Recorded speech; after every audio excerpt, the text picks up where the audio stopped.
नमः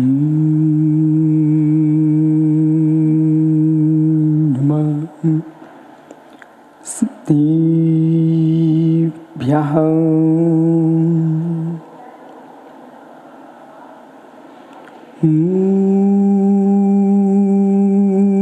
नमः सिद्धिभ्यः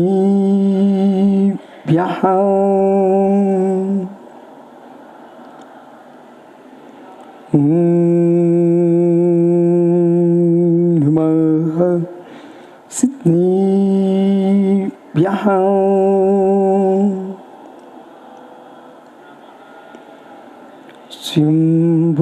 स्वयंभुवाभूतिते निभूतले समंजस ज्ञान विभूतत्वसां विराजितं मे विदुम्बतात्मा छपा क्रीडित गुणोत्करे करे नमोरिहंतारं नमो सिद्धारं नमो आर्यारं नमो अध्यायारं नमो लोये सुविसाहुरं। अनंत अनंत परम सिद्ध भवानी की, एक जड़गवान सुमतिनाथ स्वामी की, एक जड़गवान महावीर स्वामी की, परम पूज्य आचार्य भगवान समंत्र भद्र स्वामी की, परम पूज्य आचार्य भगवान विमल सागर जी मुनि महाराज की, परम पूज्य आचार्य श्री सनमती सागर जी मुनि महाराज की, परम पूज्य आचार्य विराग सागर जी मुनि महाराज की, अहिंसामय विश्व धर्म की।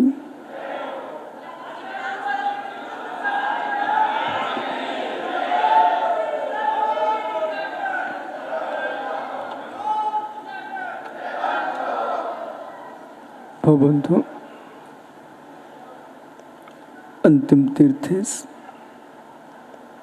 वर्धमान स्वामी के शासन में हम सही विराजते हैं।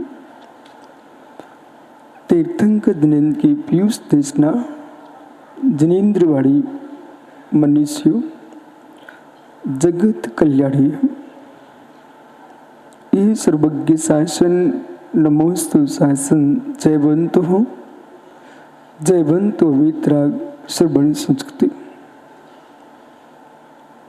भगवत अरहत परमेश्वर तीर्थंकर दिनेश्वर देव ने विश्व वसुंधरा को वस्तु के वस्तुत्व का सत्याद्भुत प्रदान किया है। आचार्य समंत पद स्वामी एक ऐसे अलौकिक जैनाचार्य हुए जिन्होंने सुमत को कैसे पुष्ट किया, परमत को कैसे निश्चित किया, यह अलौकिक कला समंतबद्ध स्वामी के पास। सुमत का पोषण, परमत का निरसन अन्वेषणीय विषय है। परमत मेरी परा बुद्धि में प्रवेश तो नहीं कर गया। प्रश्न ये हो सकता कि परमत कहने की क्या आवश्यकता। सुमति होकर के जीना सन्मति के साथ एक दुर्लभ कार्य है। किसी व्यक्ति की धारणा बन चुकी, हे परमेश्वर तीर्थंकर जिनेश्वर, जगती पर मेरा जीवन तो आपकी कृपा से चल रहा है। मित्र भक्ति की भाषा की सीमा है। वो धारणा बैठ गई, आप जिन देव के चरणों में मस्तक टिकते रहेंगे, लेकिन बुद्धि परा बुद्धि नहीं है, परमति बुद्धि है। भगवान तीर्थंकर जिनेश्वर देव ने ये कभी नहीं कहा कि जगत का पड़वन मेरी कृपा से हो रहा है। भगवान जिनदेव ने यूं कहा है, जगत का पड़वन स्वाधीन हो रहा है, स्वाधीन पड़वन चल रहा है। नहीं कृतमुपकारः साधु विस्मरन्ति, साधु पुरुष उपकारी के उपकार को नहीं भूलते हैं। ये परम सत्य है। उपकारी का उपकार स्वीकार करना ही चाहिए है। इस दृष्टि से हम यूं कहते प्रभु, सब आपके अनुयोग से हो रहा है, पर प्रभु की वाणी ये कह रही है, मैं भी भगवान बना हूं तो अपने पुरुषार्थ से बना, भगवान बना हूं तो अपने पुरुषार्थ से बना। यदि हमने अपने गुरुदेव को नमस्कार किया, पंच परमेश्वरी को नमस्कार किया, व्यवहार कहेगा कि बड़े गहरे विषय हैं, गंभीर विषय हैं। व्यवहार क्या कह रहा है? गुरुदेव की कृपा से सब काम हो गया, नवकार के नियोग से सफलता मिल गई, भक्तामर के नियोग से काम हमारा हो गया। इसे भी आपको स्वीकार करना पड़ेगा, पर किस विधि से स्वीकार करें जिससे कि हम परमति न हो पाए। एक गिलास से प्यास बुझ गई, एक गिलास से प्यास बुझ गई। सुंदर सागर महाराज जी एक गिलास पानी नहीं बोला, एक गिलास से प्यास बुझ गई मोना मनीष की। हे मित्र, खाली गिलास दे दीजिए इसको, लो एक गिलास, तेरी प्यास बुझ जाएगी। क्योंकि इसकी प्यास तो एक गिलास से बुझती है। तो क्या एक गिलास लेने से प्यास बुझ जाएगी? सोने का, चांदी का, जो भी तुमको चाहिए वो ले लीजिए, लेकिन एक गिलास से प्यास बुझना चाहिए। परंतु व्यवहार ऐसा ही है। समास करके बोला कि एक गिलास से प्यास बुझ गई। पर मित्र, एक गिलास से प्यास बुझने का मतलब एक गिलास पानी के पीने से प्यास बुझ गई। ऐसे ही भगवान की भक्ति करने से हमारे सारे काम बन गए, ऐसा कहना चाहिए। भगवान की भक्ति करने से हमारे सारे काम बन गए।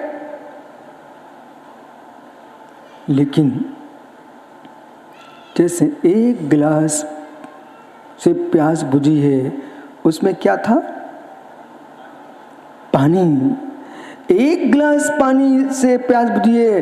ऐसे भगवान की भक्ति करने से सारे कार्य सिद्ध होते, मुक्ति मिलती है। परंतु आपको बोध होना चाहिए विशुद्धि के साथ।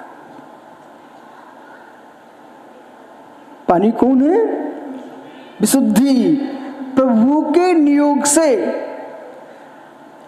जो आपके अंदर विशुद्ध परिणाम हुए हैं, उन विशुद्ध परिणामों के कारण हे मित्र आपके सारे कार्य सिद्ध हुए। असाता साता में संक्रमित होता है,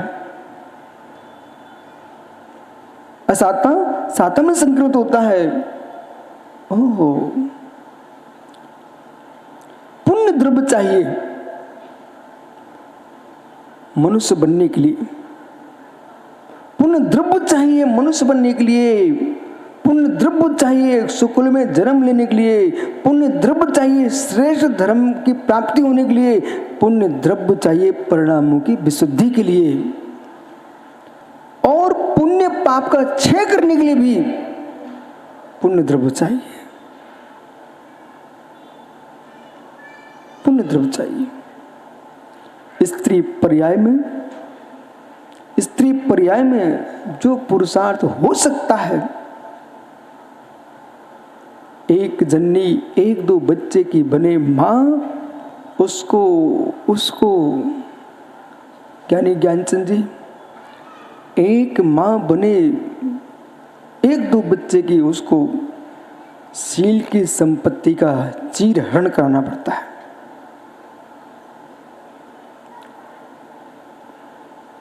नौ कोटि जीवों की हिंसा होती है, तब ये जीव एक दो की मां बन पाती है।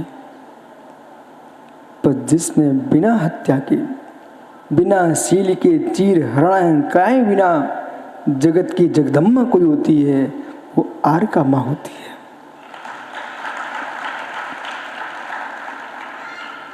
नारी पर्याय का सर्वोत्कृष्ट पद कोई है, वो राज्ञी नहीं है। नारी पर्याय का सर्वोत्कृष्ट पद है, वो राज्ञी नहीं है, महारानी नहीं है, आर्या है। आर्का को आगम में आर्या शब्द का प्रयोग किया है। आर्या है, श्रमणी है, भिक्षुणी है, इन शब्दों का प्रयोग जनागम में है, श्रमणी है। इसलिए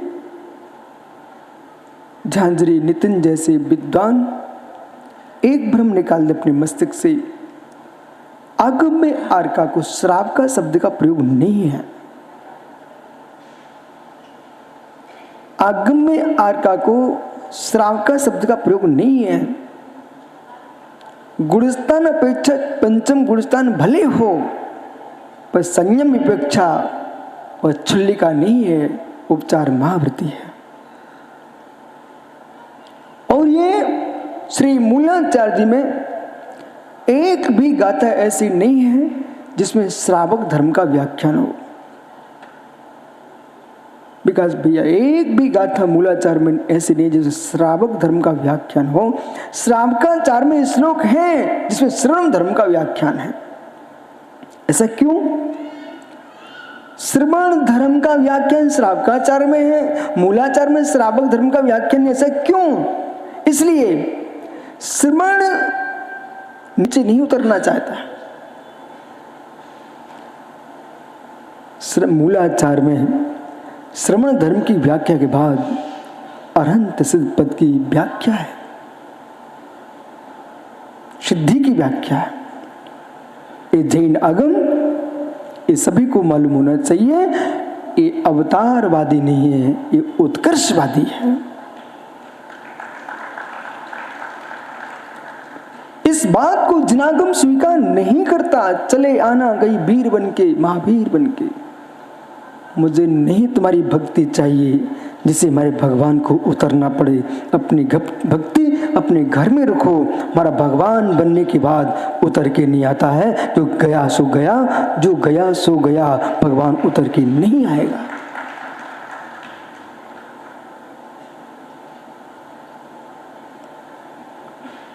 श्रावकाचार में मुनि धर्म की व्याख्या है। महाव्रत का स्वरूप रतन कांड श्रावकाचार में कितना सुंदर लिखा हुआ है। ओहो हो, महाव्रताम महिताम। एक भी हमारे धरती के देवता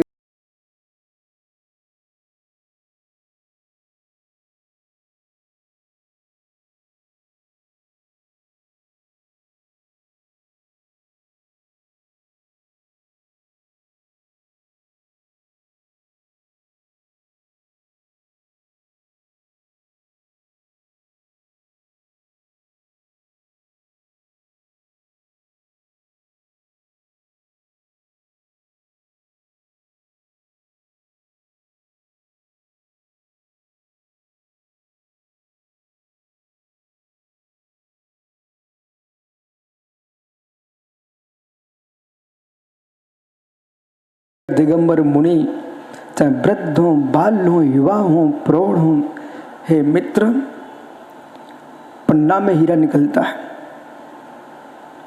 मध्य प्रदेश के पन्ना में हीरा निकलता है, पर सुप्रो सागरी पूछना आप निर्मोह सागर से आए क्या? उनसे ये पूछना, हीरे का छोटा सा टुकड़ा भी जो कटिंग हो रही ना, उसके जो टुकड़े गिर रहे हैं, उसकी भी कीमत है कि नहीं? पर मैंने इंदौर में, सागर में, जबलपुर में, बड़ी बड़ी सिटियों में, कोई भी नगर हो, छोटा देहात भी क्यों ना, जहाँ सोने चांदी की दुकान होती है, सुबह सुबह से कुछ लोग एक तसला, एक कुचिया लेकर के वो दुकान के सामने नाली साफ करते रहते। ऐसा क्यों? मुना मनीष खड़े होना, इसका उत्तर देना। सागर में तो चांदी की बड़ी बड़ी दुकानें हैं। मैंने सबसे पहले चैत्यालय मंदिर भिंडी के द्वारे पर ही एक स्वर्णकार की दुकान है। मैं जीवन में पहली बार देखा, एक आदमी आया, नाली साफ कर रहा था बड़े प्रेम से, तसला लिए, 2-2 तसले लिए, एक में भर रहा एक में डाल रहा, नाली साफ कर रहा था। बाद में मैंने मालूम किया जो नाली साफ करता ना, उस नाली की सफाई को भी उसको पैसे देना पड़ते। अभी तक आपने सुना है कि नाली सफाई करने वाले को पैसे देते हैं, लेकिन जो सोने चांदी की दुकान के सामने नाली साफ करता है उस आदमी को, उस स्वर्णकार को पैसे देना पड़ते हैं। बराबर? बोले क्यों? मतलब जो दुकान पर काम हो रहा है, स्वर्णकार कौन सा चांदी का कौन सा सोने का कण नाली में गिर जाए, वो धो धो करके नाली के अंदर के सोने की भी वही कीमत होती है जो डिब्बी के अंदर के सोने की कीमत है। ऐसे मोना मरीज, चाहे वृद्ध मुर्राज हो, चाहे युवा हो, चाहे अंतिम श्वास ले रहे हो, चाहे आज के दीक्षित हो, उनकी वही कीमत है जो अरहंत देव की निर्गंत दशा की कीमत है, वो दिगंबर मुनि की कीमत है।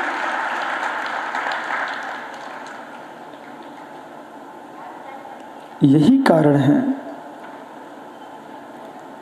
भयो वृद्ध श्रावक श्रावकाएं, छाबड़ा जैसे विद्वान, ये सब हे स्वामी नमोस्तु नमोस्तु नमोस्तु पड़गान कर रहे हैं। और कल के दीक्षित हों, चाहे वृद्ध हों, युवा हों, सबके खुर पखार रहे, बुंदेलखंडी में कहत पाए पखार रहे। पंडित पुष्प जी, गुलाब चंद जी, विशेष सागरी, आपको याद है जब भी वो आते थे, पंडित गुलाब चंद जी पुष्प जब भी मुनिराजों के पास आते थे, वो कभी एक हाथ से पैर नहीं पड़ते थे। कहते थे महाराज खुरा दिखाओ, मतलब नाखून दिखाओ। और एक वयोवृद्ध विद्वान दोनों हाथों से मुनिराज के पैर पड़ रहा था। बोले भक्ते सुंदर रूपम तपो कीर्ति तपो स्तवन कीर्ति तपो निदिशो। यही ज्ञान का फल है, यही ज्ञान की पहचान है। ज्ञानी वही है जो चारित्रवान के चरणों में झुकता है, और चारित्रवान वही है जो ज्ञानियों को आशीर्वाद देता है।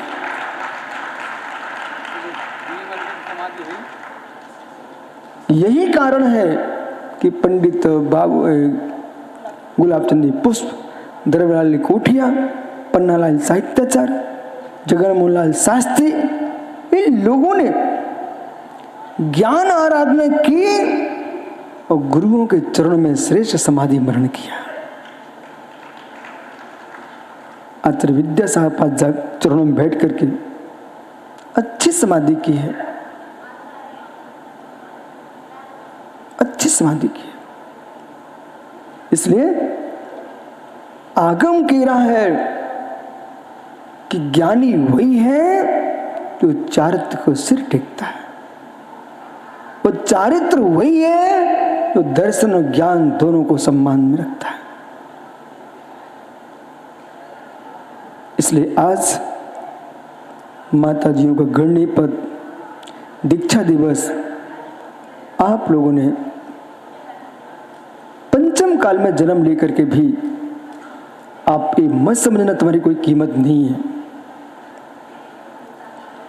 जिस दिन एक आर का नहीं होगी उस दिन जैनियों को मूर्ति स्थापित करके दिखाना पड़ेगा म्यूजियम में कि मैंने ऐसी साध्वी होती थी। एक मुनि नहीं होंगे तब भी का छाबड़ा को अपने मंदिरों में मुनि की मूर्ति बना के स्थापित करके दिखाना पड़ेगा, किसी म्यूजियम में लेके देखे जाने पड़ेगा कि भारत की भूमि पर ऐसे मुनिराज होते थे। हे मित्र, जब एक श्रमणी भारत की भूमि पर विचरण करते हैं, न मनुष्य जा रहे हैं, न स्त्री जा रही है, न पुरुष जा रहे हैं, ये जैन दर्शन का प्रतीक जा रहा है।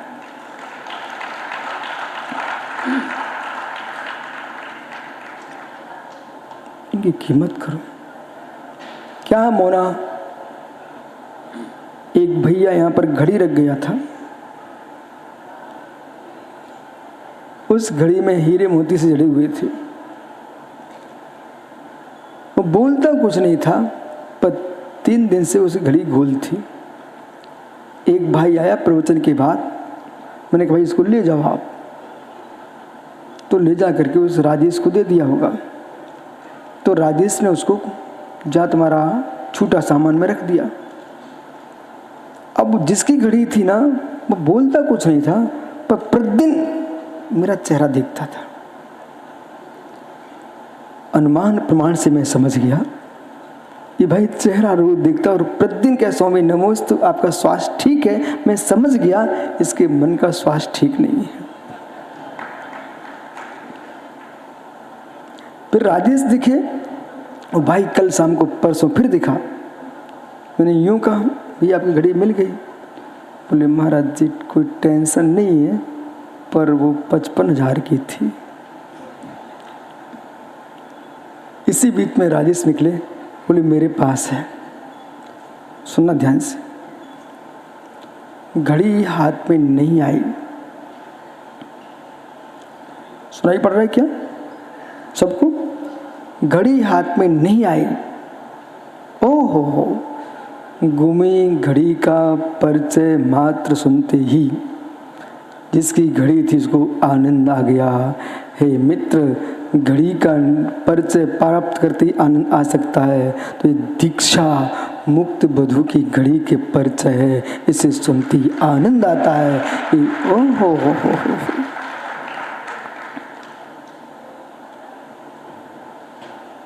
घूमी वस्तु हाथ में आए ना है, लेकिन मालूम चल जाए कि वहां पर है, आनंद आता है। जैसे सीता गुम गई, रावण ले गया, जब तक बोध नहीं था तब तक खोज थी, जब तक बोध नहीं था तब तक खोज थी, पर मालूम चल गया कि रावण हरण करके ले गया। अब खोज नहीं थी, खोज समाप्त, अब तो लाना था। ऐसे ही ज्ञानियों, मिथ्या दृष्टि जीवों को खोजना पड़ता है मोक्ष मार्ग क्या है। मिथ्या दृष्टि जीवों को खोजने की आवश्यकता, मोक्ष मार्ग क्या है। और सम्यक दृष्टि जीव खोजता नहीं है मोक्ष मार्ग क्या है। सम्यक दृष्टि जीव मोक्ष मार्ग को अपने हृदय से, आत्मा से निकालता है।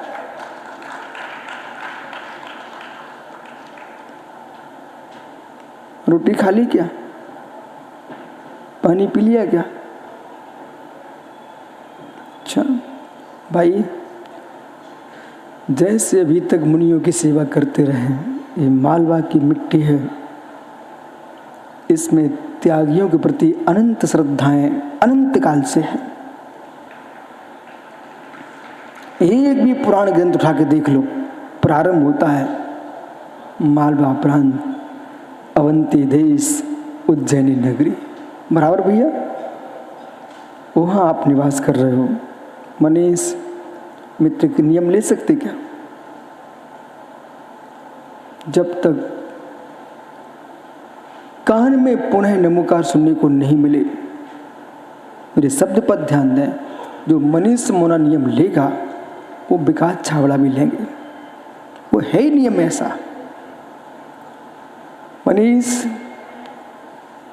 एक दिन था पहला 45 दिन के जब आप हुए थे, तब तुम्हारी माँ तुमको मंदिर लेके गई थी, और मंदिर में तुम्हारे कोई बुजुर्ग ने आपके कान में नमोकार सुना था। तब तुम बेहोश तो नहीं थे, पर ना समझ थे। ना समझी में नमोकार सुनाया माता पिता ने, भाई बंधु ने।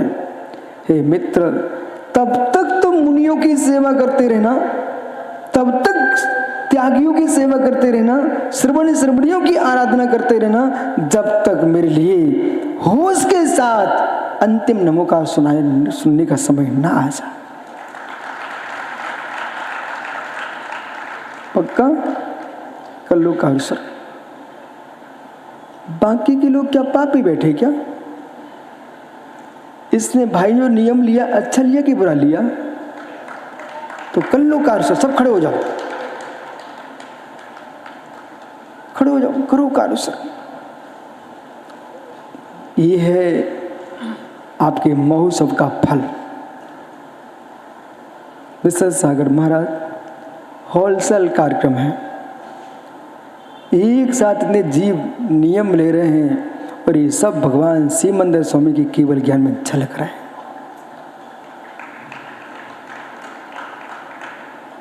और सुंदर सागर, विजय सागर,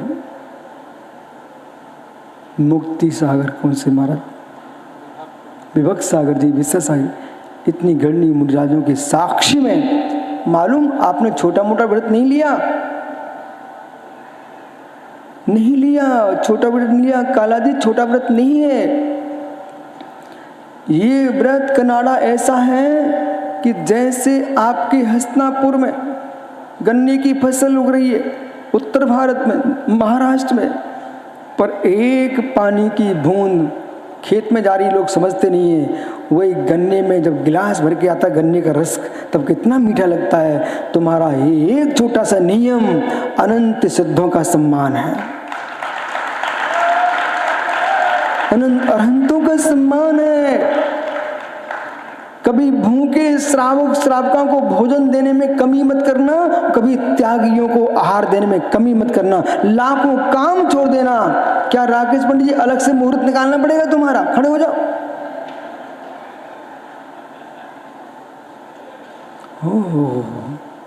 जो नियम होना का है, वो जो अपने आप को वर्तमान में श्रावका मानते हैं, वे सब इस नियम से युक्त हैं। बहनें भी खड़े नहीं हो ना, बैठ के कार्य कर लो। कोई भी माता जी, कोई भी महाराज जी होंगे, उस समय हम संग नहीं देखेंगे, उस समय हम श्रवण धर्म देखेंगे।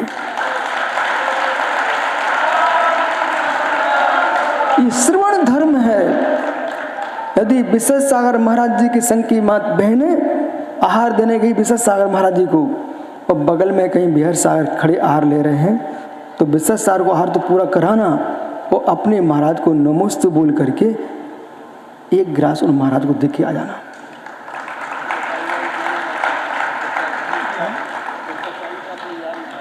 मतलब मैं उदाहरण दे रहा हूं। बिहार सागर की बहन कोई विश्व सागर को आहार देने गई, तो उसका कर्तव्य विश्व सागर को, बिहार सागर को आहार देना, पर उनको नमोस्तु निवेदित करके अपने गुरु को नमोस्तु जरूर करना। वो कहना बगल में महाराज जी हैं, एक गिलास दे लूं। आप विश्वास मानना, जो महाराज ने जितने मिनट तक आहार लिया है, उसमें कोई स्वाद नहीं था जो आपके एक गिलास में स्वाद है।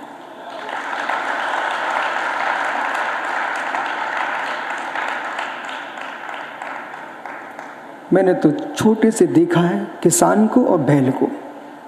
बैठ जा सब लोग, तुम सच्चे धर्मात्मा हो।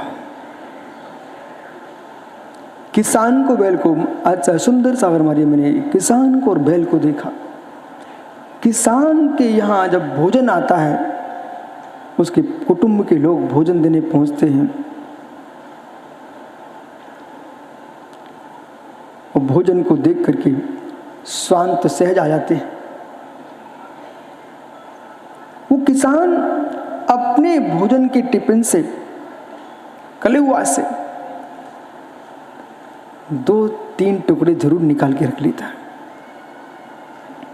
आपको मालूम है, इतनी घास चरने वाला जीव क्या रोटी के एक टुकड़े से उसका पेट भरता है? क्या नहीं भरता। वो 3 टुकड़े किए उसने। सामने बैठा जो स्वान था, पूंछ हिलाए बैठा रहा, मतलब इतनी देर से उतनी पूंछ हिला रहा है। उसकी देखिए, जो पूंछ हिला रहा है, इसका मतलब उसके अंदर की बरगड़ाएं अभी प्रशस्त चल रही हैं कि ये मुझे रोटी का टुकड़ा देगा। एक टुकड़ा उसको दिया और बैलों की जोड़ी को एक टुकड़ा उनको दे दिया। इतने में बैलों के जो नेत्र हैं, वो चमकते नेत्र कहने लगे कि हे स्वामी, मेरी पूरी थकान समाप्त हो चुकी है कि आपने मेरे कंधों से जो खेती उगाई है, पर उसमें स्वाद कैसा आता है, वो घास का ही नहीं, आपने मुझे रोटी का भी स्वाद बताया है। तो जैसे किसान से सीखो और उसके खेत की मेड़ से कोई दूसरा निकल रहा हो तो जरूर बोलता है कि आओ सुप्रसाद भैया कलेवा कर लो, ऐसा बोलता। कोई करे ना करे पर चलने वाला खुश हो जाता है। तो विकास छाबड़ा कुछ ऐसे भी लोग होते हैं जो टिफिन खोल करके पीछे देखते हैं, चलो सिंहासन के पीछे बैठ करके खा पी करके और मुँह पहुँच करके फिर पूछते हैं आपसे, क्या है छाबड़ा जी भोजन हो गए क्या? ओह, निशाचर लोग ऐसे ही होते हैं। जो देव पुरुष होता है वो मुँह पहुँच के पूछने नहीं आता है, जब तक स्वयं के मुख में बाद में रखता है। मुनको दे भोजन फिर निज करे आहार। मुराज को आहार देकर के फिर अपने मुख में ग्रास रखता है। मित्र वह भविष्य का देव है और देव ही नहीं देवाधिदेव है। धन्य धन्य, आप विश्वास माना, जितनी आस्था हमारे प्रति आपकी है उतनी आस्था मुझे आपके प्रति है। कैसे कितने विलंब हो जाए, रोड तप रही है, धूप है, आप इंतजार ही कर रहे हो, ओहो कब पधारेंगे मेरे भगवान।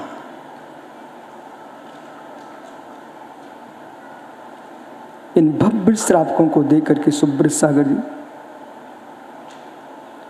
आहार लेते ही लेते इनका हार चुका के आना, मुस्कुराहट के साथ प्रसन्न दृष्टि से भव्य श्रावक को अच्छे से देख लिया। उसे महसूस होना चाहिए कि मेरे आहार से गुरुदेव प्रसन्न हैं और प्रसन्न होकर के भगवान बनने की विद्या प्रारंभ करेंगे। एक जीव वैज्ञानिक भोजन करके चला जाता है, खो जाता है, खो जाता है, खोज में खो जाता है। ऐसे भी तरह के वैज्ञानिक हमारे बैठे हुए हैं। विश्वास मानिए भाई, तुम्हारा ग्रास व्यर्थ नहीं जाएगा, तुम्हारा ग्रास व्यर्थ नहीं जाएगा।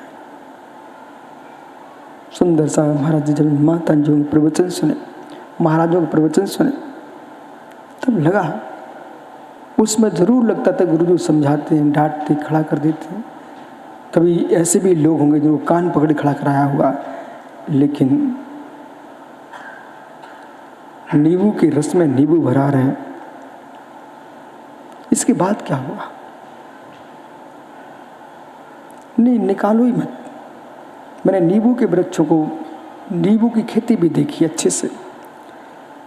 जो वृक्ष पे लगा था उसको टपक नहीं पड़ता है, सूखता भी नहीं डाली पर, वो टपकता है। टपकने को बाद किसी ने नहीं उठाया तो वही रंग बदलते बदलते सड़ करके समाप्त हो जाता। सत्य सत्य। नींबू का फल यदि किसी भव्य श्रावक के हाथ में लग जाए और निचोड़ करके शिकंजी बना देता है, मित्र वही नींबू के गिलास की कीमत, कनाडा, एक शिकंजी का गिलास की कीमत कितनी है? ओहो, उसमें पूरा नींबू नहीं निचोड़ा, एक दो बूंद, और एक गिलास की कीमत 25 रुपए। हे नींबू, तुम सड़ जाता, क्या तेरी कीमत? पर उस जीव ने निकाल के निचोड़ दिया पानी में, तेरी 25 रुपए एक बूंद की कीमत हो गई। ऐसे अहो ज्ञानियों, चाहे विशुद्ध सागर हो, चाहे सुंदर सागर, बिहार सागर, विशद सागर, चित्ती माता जी, महाराज जी, इनकी क्या कीमत? घर में पड़े होते सड़ जाते वासनाओं में, लेकिन गुरु ने ऐसा निचोड़ दिया, तुम्हारी कीमत लाखों करोड़ों की कोई अनर्घ। अब आपको व्यक्ति अनर्घ प्राप्त है, अर्घम प्राप्ति बोलता है, अनर्घवान बना दिया। इसलिए सुब्रत साहब को कभी नहीं सोचना चाहिए क्या गुरुजी हमारा ध्यान ही नहीं रखते हैं, ध्यान ही नहीं रखते हैं। हे मित्र, ये सोचो ही मत ध्यान नहीं रखते हैं। हर साधु का ध्यान गुरु ने रखा है। ध्यान न रखा होता तो लोंगे सिर पर कैसे पहुंच गए। सबका ध्यान रखा, उनने भी बहुत मेहनत की आपके इस कार्यक्रम में। तुम्हारे सुप्रभु सागर ने अनेक प्रकार की पत्र पत्रिकाओं से इतिहास बना के रखे, सब अपने अपने हिसाब से सब लगे हुए हैं। विवर्धन सागर जी आपके, विश्व नायक जी कितनी चिंता रखते विश्व सागर, इनको विश्व नायक वृद्ध हैं, लेकिन एक बार कोई दूसरा भूल कर ले, कोई बात भूल जाए, पर विश्व नायक कोई बात नहीं भूलते।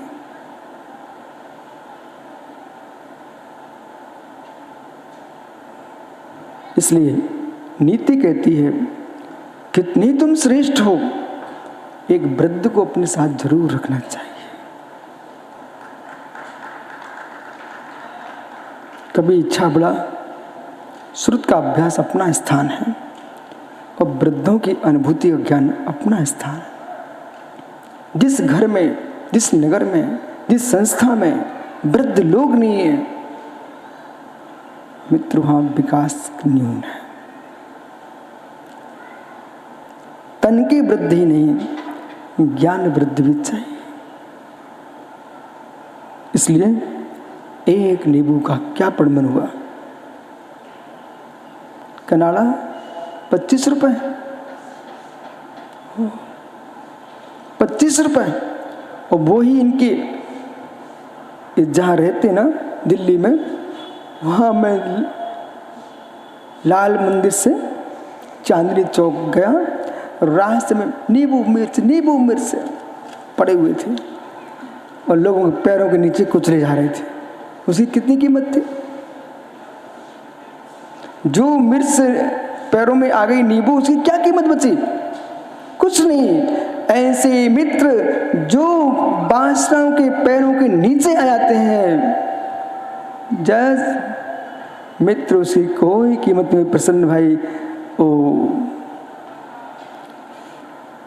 पटना जज सुनना ना भैया, वो छोटा जज कहाँ गया? सुब्रत साहब कौन से जज थे? कहाँ है भाई टीकमगढ़ भैया? जज साहब है। हाँ टीकमगढ़ का भैया। हाँ जज साहब कहाँ है? आदेश कुमार जज साहब चले गए शायद। आदेश सुंदर सागर जी, ये आदेश भाई है, ये भी जज है। 1990 में टीकमगढ़ में गुरुजी के कमंडल में पानी भरता था। सबके दिन एक से नहीं होते। जीव कहाँ से कहाँ पहुँच सकता है। अभी हमसे कह रहा था यहाँ करके, बोले आपका सूत्र आपको ही लागू हुआ। हमने क्या हुआ? बोले आप टीकमगढ़ में छुल्लक थे। उनकी हाँ, बोले सबके दिन एक से नहीं होते। दस साहब, हर व्यक्ति के जीवन में घटनाएं घटती हैं और पुरुषार्थ करके पुरुष इसमें आश्चर्य करना बंद कर दो। सारे आश्चर्य समाप्त। विशाल बट वृक्ष को देखो, उसका बीज फूंक दो उड़ जाए, ऐसे होता ना? मत देखो, इसका परिमाण ऐसा ही है। इसमें आश्चर्य क्या? हर वस्तु ऊपर जाने के पहले नीचे होती है। बैठो भैया, अशोक भाई है क्या? हर वस्तु ऊपर जाने के पहले नीचे होती है। इसलिए आचार्य भगवान यहाँ पर कह रहे हैं, समंतबद्ध स्वामी, समंतबद्ध स्वामी, संसार में एकांत दृष्टि जो है वो है महारिपु है, महाशत्रु है। और एकांत दृष्टि उसी जीव की होगी जो मोह से ग्रसित होगा। ये सुंदर बात।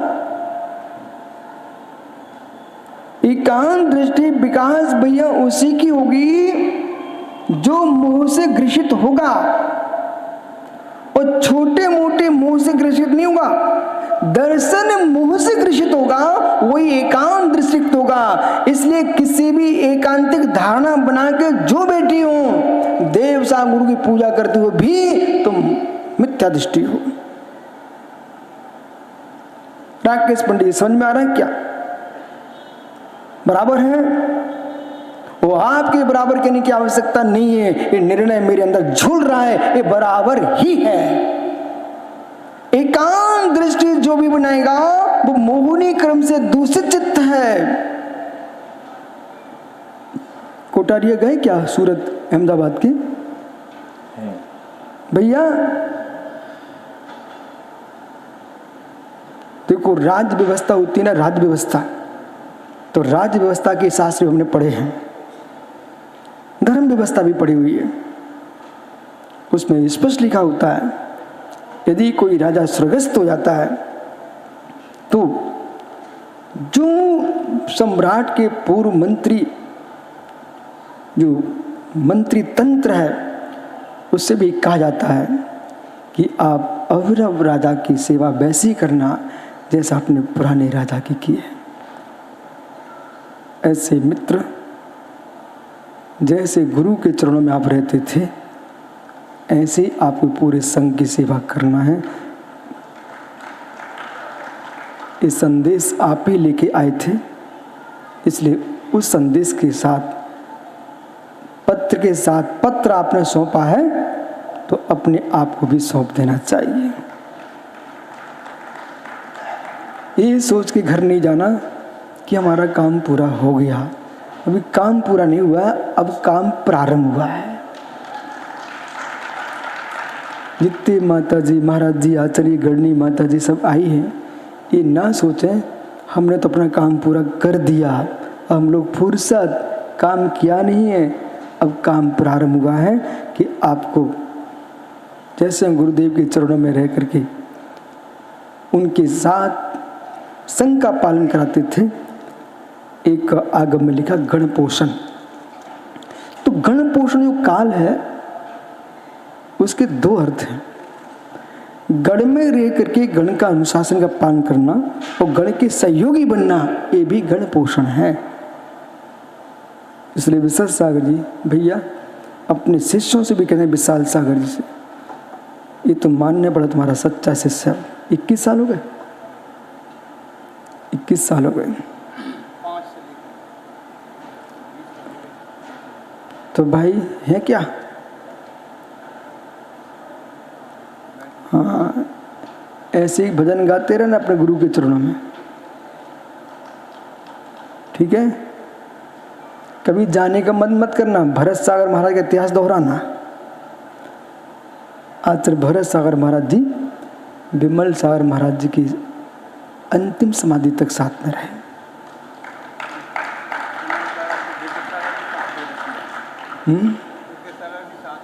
नहीं, देखो जिन जिन के नियोग हैं, इसका मतलब ये भी नहीं समझना जो बाहर गए भी ठीक नहीं कर रहे हैं। जो बाहर गए हैं वो भी धर्म की प्रभावना कर रहे हैं, वो भी गुरु आज्ञा का ही पालन कर रहे हैं। हमारे यहाँ सुब्रत सागर हैं, विनम्र साहब पास क्या विज्ञ सागर है, सुब्रत साहब जाने की मना ही नहीं करते, हम तो रोज बोलते रहते चले जाओ। तो जो बाहर गए हैं बेधर्म की प्रभावना कर रहे हैं। यदि बाहर आचार्य न भेजते तो आप इतने आचार्य कैसे बनते? तो अपन को एक दृष्टि बनाना है। एक चिड़िया, कोटाड़ी जी, एक चिड़िया वो उड़ती रहती है, उसके अंडे जो देती ना वो कोई घोंसले में नहीं देती। एक टटही नाम का पक्षी होता है, 2 या 3 अंडे देता है या 4 देगा ज़्यादा, लेकिन उसमें ज्योतिष है। इसी ग्रीष्म काल में टटही खुले मैदान में अंडे देता है, सिटी में है तो खुली छत पर देता है, और नहीं तो खेत के बीचों बीच में देता है। और जहाँ नदी होगी तो सूखी नदी में देगा, लेकिन मैदान में देता है। वो मैदान में देता है, मालूम चारों तरफ घूमता रहता है, सब जगह घूमता है, पर दृष्टि उसकी अपने अंडों पर होती है। आकाश में उड़ेगा तो वहीं मंडराता रहता है। ऐसे गुरु अपने चेलों को कहीं भी छोड़ दें, उनकी दृष्टि अपने अंडों पर ही होती है।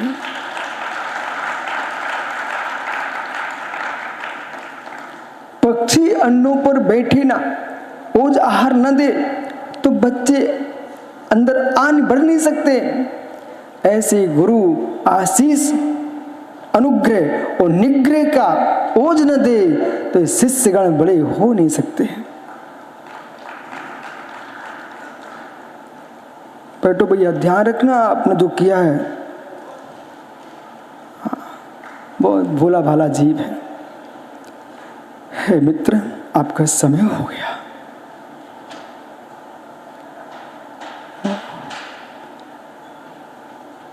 आज कितनी शांति मंडप में, उसका कारण बताओ बताओ। शांति का कारण ये है, सुख नहीं है। आज तुम्हारे मंडप पे शांति क्यों है? सुख नहीं है। कौन सा? स्पर्श इंद्रिय का। क्योंकि एसी नहीं चल रहे, कूलरों की आवाज नहीं आ रही है, इसलिए आपके पंडाल में सुख है नहीं है, शांति है। शुद्ध प्रवचन का स्वाद लेना चाहते हो, मंडप कितना ही विशाल हो, संख्या लाखों की हो, पर मात्र एक प्रवचनकार की आवाज हो, शेष कोई आवाज न हो, तो वो आवाज मेरे अंदर में प्रवेश कर जाएगी।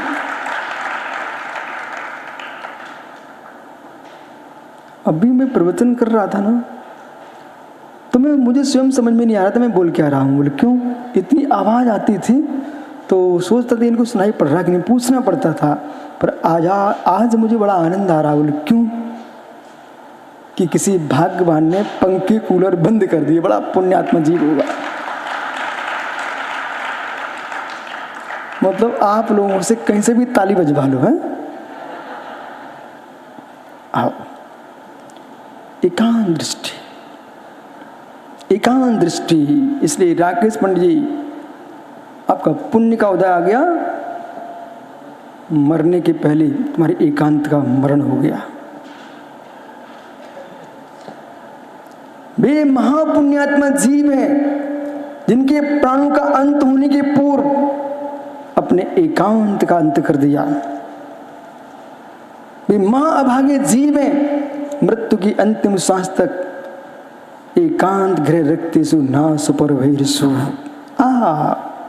महाराज जी, कुछ ना कुछ कर्म परलोकस न कुचित एकांत गृह रखते सु ना सुपर वैरसु। पर ये परम सत्य है। ललक है तो झलक है।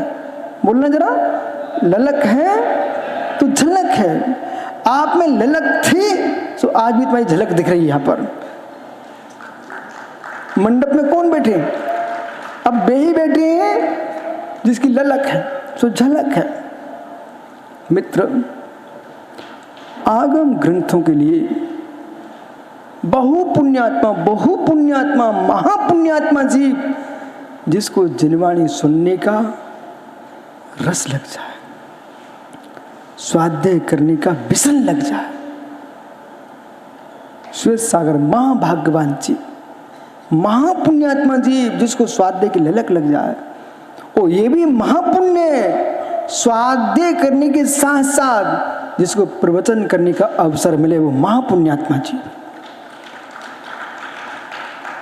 पानी कुएं में भरा है, कोई निकालने वाला नहीं, सड़ जाएगा।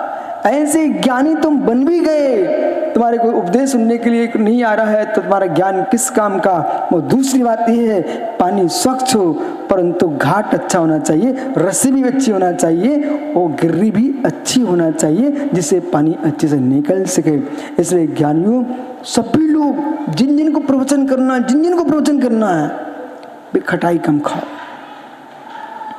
जिन को प्रवचन करना है गरिष्ठ कम खाओ। जैसे माँ शिशु की रक्षा करती है, ऐसे सभी प्रवचनकार अपने कंठ की रक्षा करें।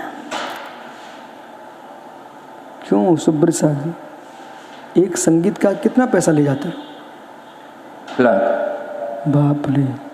और बड़ा संगीतकार 11 लाख। देखो भैया, किसके बल पर? अपने जज साहब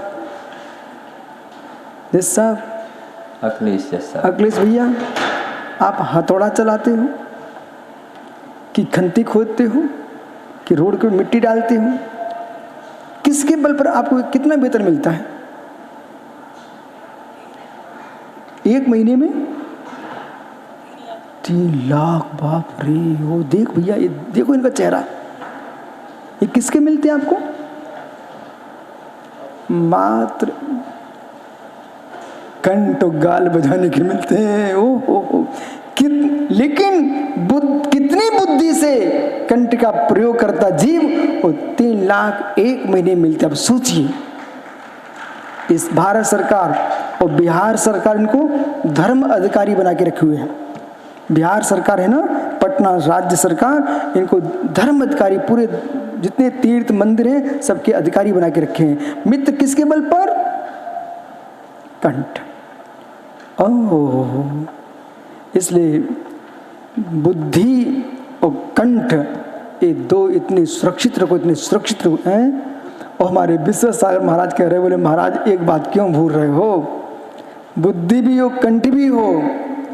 धन बल है, बुद्धि बल है, तन बल है, राज्य बल है, सैन्य बल है, पुण्य बल नहीं है तो कोई बल काम में नहीं आएंगे। देखा, ऐसा ये हमको बोलते रहते हैं। बहुत समझदार जीव हैं। जब बिहार सागर जी, जब कोई विकल्प आए तो इन्हीं महात्मा को हम पकड़ते थे। हर जगह कोई ना कोई आदमी तुम्हारा साथ देगा, पर सत्य है, पुण्य बल है तो सब तुम्हारे साथ है। इसलिए सभी माताजी, गढ़नी माताजियों के लिए सभी दीक्षा दिवस